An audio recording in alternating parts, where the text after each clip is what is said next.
چون همیشه در همین ساعت برنامه خبری رادیو زودی رو پیشنهاد شما میکنیم. درود. امروز 9 январ است و امروز میبینیم که در تاجیکستان و جهان چی میگذرد. سرخط موضوعهای برنامه. اکنون تنها توسط سامانه رسمی پلیس دوشنبه ازدحام خواهشمندان کوچیدن به روسیه را پراکنده کرد. خدمات مهاجرت درهایش را بست. بحران طول کشیده و یا کای اعتمادی ساکنان تاجیکستان به بانک‌های تجارتی کشور برقرار می شود و آنها پول‌های خود را بازپس می گیرند. در مثال کارت اگرابان توز را منوتونیم سوم مبلغ خود را ما کارت استناد کنیم. و جستجوی شاعری گمنام نوشته های طنزآمیز یک حجم‌نویسی نامعلوم زندگی مردم دهه‌ای را در ولایت ختلان به هم زده است. کی نوشته سمیرا؟ من گفتم که امیرا بیا و ما همه خدمت باشم باید اون مبلغ مکافاتش میدم. و قبل از اون که به تفصیلات این موضوع ها بگذاریم شروع میکنیم از اون که نیمه دوم روز 9 январ اکثر شرکت های موبیلی و مخابراتی تاجیکستان علاقه نوی انجین را برقرار کردند. در شرکت تلکوم تکنولوژی یک شرکت مخابراتی که همچنان علاقه انجین را فراهم میکند گفتند برای به کار درآمدن تماس تلفنی مشتریان باید برنامه را از نو ثبت کنند. روز گذشته شرکت بیلاین هم از دوباره فعال شدن نرم افزار سلام خبر داده بود. نرم افزارهای موبیگاپی واویلون و چیگاپی تیسل نیز همچنان فعال هستند. شروع از شب گذشته صدها خواهشمندان کوچیدن به روسیه پشت در خدمات مهاجرتی این کشور در دوشنبه تجمع کردند. بنابر افزودن تعداد جمع آمدگان و آغاز بینظمی مسئولین خدمات کارمندان پلیس را دعوت نمودند. همکاران ما میگویند حالا پلیس اطراف نمایندگی را نظارت کرده است تجمع داوطلبان کوچیدن به روسیه جلوگیری میکنند. هم مسئول هزاران شهروندان تاجیکستان تلاش می‌ورزند تا از طریق برنامه پریسیلینیا یا کوچبندی با اهل خانواده‌شان به روسیه روند. کارشناسان در نوبت خود از پیامدهای بدی این روند هشدار می‌دهند. پلیس تجمع صدها نفر که علاقمند کوچیدن به روسیه بودند در نزد نمایندگی خدمات مهاجرت روسیه در دوشنبه پراکنده کرد. پلیس پایتخت با این نهاد گفت که با سبب سر زدن بینظامی در نوبت پایی پشت در آن قبول خواهشمندان را منع کند. همکنون خواهشمندان مهاجرت به روسیه می توانند تنها توسط سامانه‌های رسمی این نمایندگی در تاجیکستان خود را برای شامل شدن به فهرست علاقمندان کوچیدن به روسیه ثبت نام کنند. مسئولان این نمایندگی با ما صحبت روبرو نکردند. Люди, сами знаете, хотят каждый быть первым. خودتان بهتر می‌دانید که هر کس می‌خواهد یکم باشد و در نتیجه آن چنین نوبت‌پایی زیاد را به میان آورد. وقتی چنین بینظامی به میان آمد، کارمندان حفظ حقوق را دعوت کردیم و قرار شد ثبت نام مردم به طور حضوری قطع کرده شود. بعد از مدت با کم شدن کارمندان پلیس در نزد در نمایندگی دوباره ده‌ها خواهشمند جمع آمدند. امید عارف‌ها که تجربه 14 ساله حقوق شناسی دارد یکی از صدها نفر است که امیدوار است اجازه‌نامه اقامت در روسیه را به دست می‌آورد. عارف‌ها می‌خواهد با همسر و 4 فرزندش به روسیه کوچ بندد. این پروگرام خوبیش همونه که در فدراسیون روسیه مثلا کار یافته می‌شه، جای خوب یافته می‌شه. همون چی احتیاجی که شما دارید، اما از طرف از روی معلوماتی که پیشکی بیه از طرف دولت روسیه همین وای پیشنهاد کرده میشه. از شب گذشته که موسم نو ثبت نام به برنامه دولتی پریسیلینیا یا کوچبندی شروع شد، حدود 2000 خواهشمند مهاجرت به روسیه در نزد این نمایندگی برای نوبت ایستادند که بالاخره به بینظامی رسید. حالا درهای این نمایندگی برای خواهشمندان بسته است. نیروهای پلیس اطراف این نمایندگی را نظارت کرده از تجمع خواهشمندان مهاجرت به روسیه جلوگیری می‌کنند. علمای بودن که همه خدر اومدن برامدن.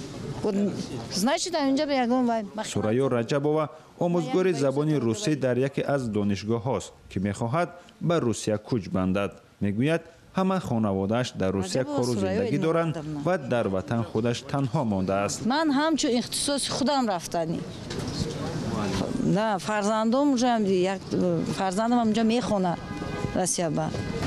برنامه دولتی روسیه پریسیلینیا یا کوچبندی در ابتدا برای بازگرداندن اهالی روس‌زبان از کشورهای شوروی سابق بود و حالا اساساً برای تأمین منطقه‌های تشنه متخصص و نیروی کاری در روسیه ادامه دارد.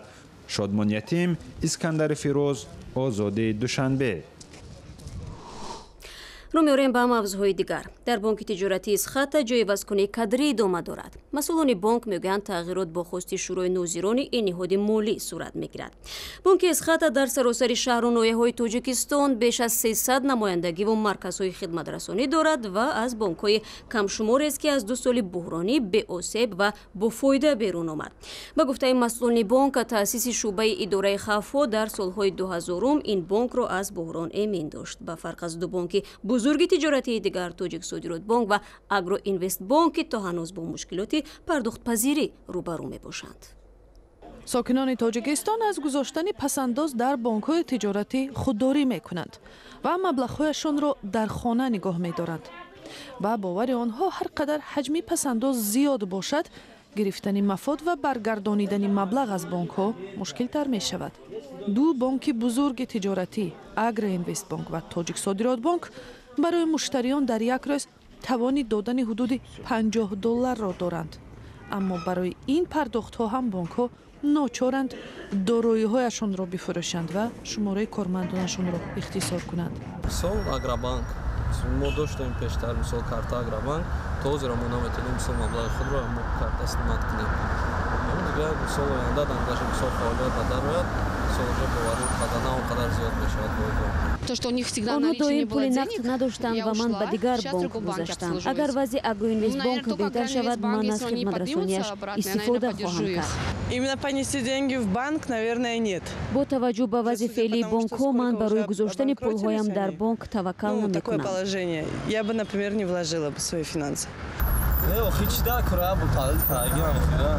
نه باور نیست دیگه آخه. برای بخوام مهلت گفتگیشون با چیز نمیستن آخه. طبق پژوهش‌ها 2 سال پیش تاجیک صادرات بانک و اگرو اینوست بانک با حدود $500 میلیون امکان داشتند قرض‌هایشان را به مشتریان برگردانند. اما این مبلغ‌ها کفایت نکرد، زیرا اعتماد ساکنان به بانک‌ها کم شد. حالا برای بهتر کردن وضع پرداخت پذیری بانک‌ها باز به $200 میلیون دیگر نیاز وجود دارد. به علاوه باید اعتماد مشتریان برقرار شود. اگر هنگامه نمی بود این مشکل به وجود نمی آمد. وقتی دورنمود تهیه می شد انتظار می رفت که $500 میلیون برای برگردانیدن مفاد امانت ها صرف می شود. ولی مردم می خواهند کاملا امانت های خود را باز پس بگیرند. از این خاطر مشکلات تا امروز ادامه دارد. رئیس جمهوری تاجیکستان برای رها کردن این دو بانک بزرگ از بحران دستور داد که استراتژی عمومی و نقشه مخصوص تهیه شود.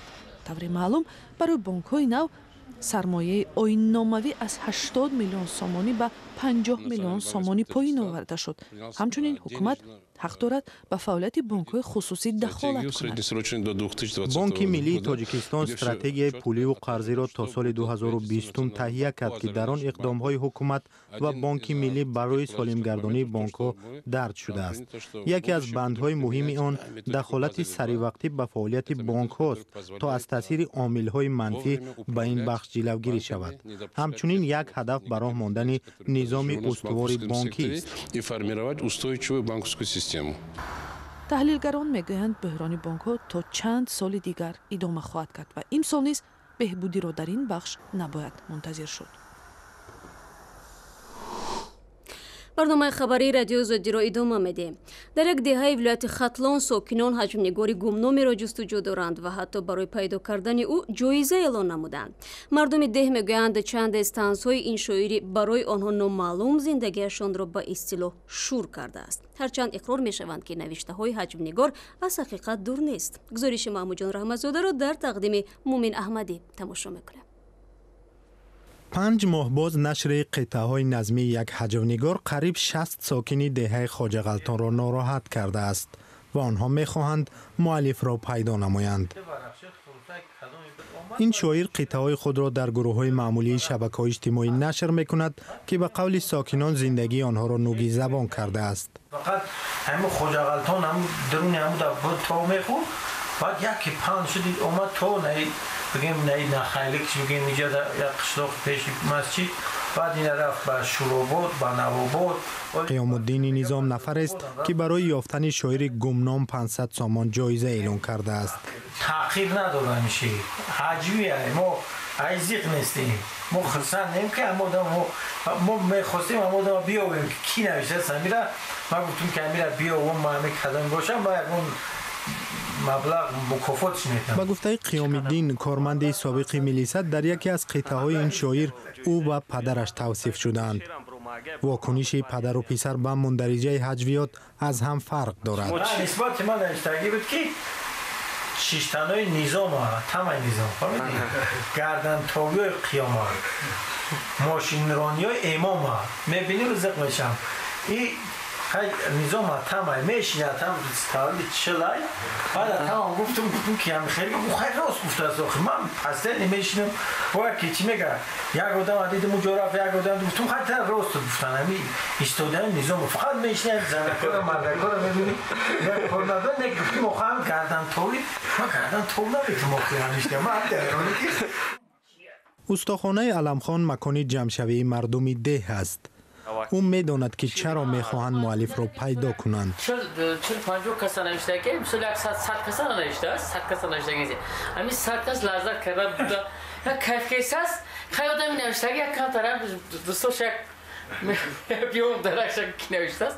علمخان از قهرمانان قطعه حجوی است. به قول او آنچه شاعر گفته است انعکاس واقعیت‌های خواجه غلطان است.